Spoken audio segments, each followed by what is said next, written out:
So last class में हमने अपना रिलेशन ख़त्म करे थे मोमेंट्स पे। आज हम करेंगे effect of change of origin and scale on moments. ठीक है कि चेंज ऑफ ओरिजिन, अगर ओरिजिन या स्केल चेंज हो रहा है तो उसका मोमेंट पे क्या इफेक्ट होता है। ठीक है, तो let u is equal to x minus a upon h. खुद से एक हमने u वैल्यू सपोज कर ली अपनी, और यहाँ से अगर हमें x वैल्यू बनानी होगी वो क्या आएगी, यू एच। ए या माइनस का है तो यहाँ आ जाएगा प्लस का, तो यहाँ से आ जाएगा a plus h u which is equal to x. तो वही लिखा है x is equal to a plus h u. ठीक है, और अगर हमने x की वैल्यू लिखी x बार की लिखनी होगी वो क्या आएगी, a plus h you bar. And अगर हम इन दोनों को सब्ट्रैक्ट करें x माइनस एक्स बार, वो क्या आएगा, h into u minus u bar. Clear.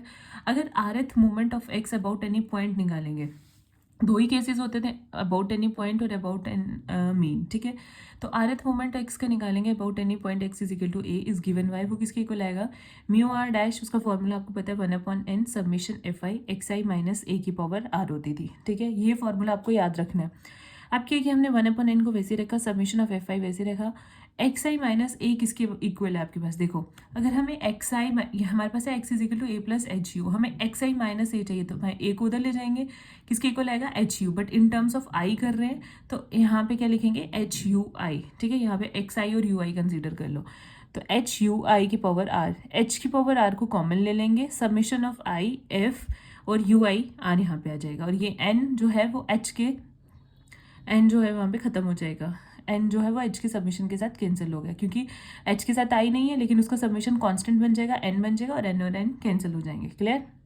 Similarly and the rth movement of x about mean is, rth movement about mean क्या था, मैंने बोला था सिर्फ a की जगह आपको x बार से रिप्लेस करना है। ये a कोई भी पॉइंट हो सकता है, बट ये x बार स्पेशल हमारा मीन है।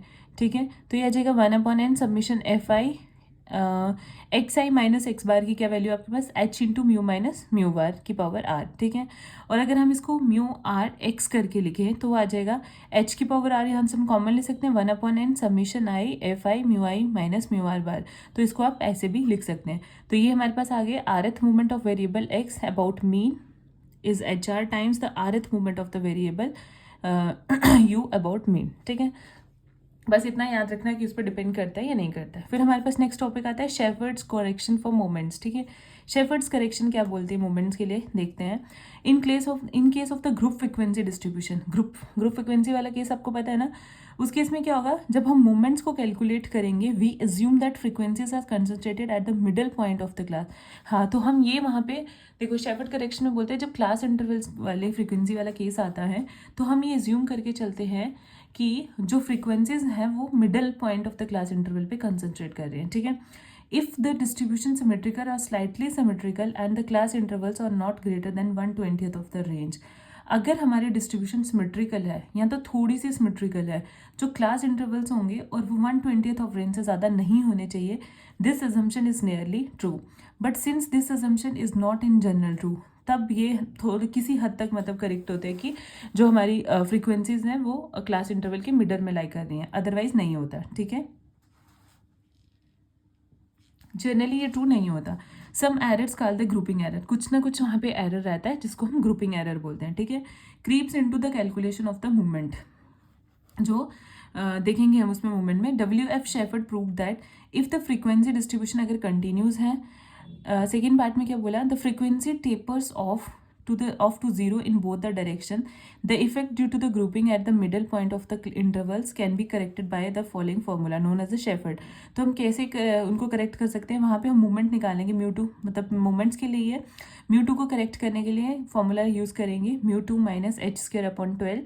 आगे जब आप इसे क्वेश्चन करोगे ना तो फिर आपको एक्जैक्टली क्लियर हो जाएगा। म्यू3 को करेक्ट करना होगा, देखो अगर 2 को करेक्ट करना है तो जो म्यू2 होगा उसमें से h² होगा आपके क्लास इंटरवल्स के बीच का डिफरेंस, अपॉन 12 कर देना, म्यू2 माइनस h²/12। म्यू3 करेक्टेड कैसे निकलेगा आपके पास, is which is equal to म्यू3 करेक्टेड ही होगा जो वैल्यू होगी। म्यू4 करेक्टेड निकालना होगा तो वो कैसे निकलेगा, म्यू4 minus 1/2 h² into mu two plus 7/240 into h की पावर 4। ठीक है, where h is the width of the class interval, और h हमारा क्या होगा, क्लास इंटरवल की विड्थ। ठीक है, इसी के साथ एक छोटा सा और टॉपिक है हमारे पास, चार्लियर चेक्स देखेंगे कि चार्लियर चेक्स में हम क्या पढ़ते हैं, कुछ आइडेंटिटीज़ हैं इसकी देखेंगे। चार्लियर्स चेक में क्या है, फॉलोइंग आइडेंटिटीज, क्या कि अगर submission into F of X plus one की बात हो रही है तो उसको हम कैसे ओपन करेंगे, ठीक है। देखो submission of F into x plus one वो कैसे आएगा, submission of F into x plus submission of F की मल्टीप्लाई होगी वन से, तो वो एन ओपन हो गया सिंपल। बट अगर हमारे पास submission of F of X plus one का स्क्वायर है वो कैसे ओपन होगा, सबमिशन ऑफ एफ एक्स का स्क्वायर प्लस, देखो पहले इसको ओपन कर लो ना, ए प्लस बी का होल स्क्वायर, तो ये आ जाएगा A square plus B square plus 2ab। तो फिर एफ की मल्टीप्लाई करो, F X square plus twice of submission F of X और प्लस एन आ जाएगा। क्लियर। अगर ऐसे ही क्यूब होगा, आप डायरेक्ट भी याद रख सकते हो अगर आपके पास उस टाइम करने का टाइम ना हो तो, F of X plus one का क्यूब वो किसके इक्वल आ जाएगा, submission F of X cube plus 3 into submission of F of X square plus 3 into submission of F of X plus आ जाएगा आपके पास एन। ठीक है, वैसे ही आ जाता है submission of F of X plus one की पावर 4। तो इस सीरीज को अब तो आपको पता भी चल रहा होगा, देखो यहाँ पे आपने क्या करा, स्केयर करा तो F of X square plus twice of F of A मतलब एक्स एफ ऑफ एक्स आ गया। वैसे ही नेक्स्ट वाला करेंगे तो submission of F of X cube plus यहाँ पे 2 आया तो यहाँ पे 3 आएगा, 3 into submission of F of X square plus 3 into submission of F of x. ठीक है, सिमिलरली यहाँ 4 वाली टर्म पहले, फिर एक्स क्यूब के साथ 4 आ जाएगा, फिर स्केयर के साथ 6 आ जाएगा प्लस 4 के साथ। चाहे तो आप ये आइडेंटिटीज लर्न भी कर सकते हो। ठीक है, are often use in checking the accuracy in the calculation of first movement. इनको यूज करते हैं फर्स्ट 4 मूवमेंट्स की एक्यूरेसी को चेक करने के लिए। अच्छा, कोई आपसे पूछे कि मूवमेंट्स की एक्यूरेसी को चेक करने के लिए हम क्या यूज करते हैं, तो हम चार्लियर्स चेक्स का यूज करके अपने मूवमेंट्स की एक्यूरेसी को चेक करते हैं। क्लियर। उसके बाद एक और छोटा सा टॉपिक है that is Pearson's beta and gamma coefficients. ठीक है, इसको हम नेक्स्ट क्लास में कवर करेंगे।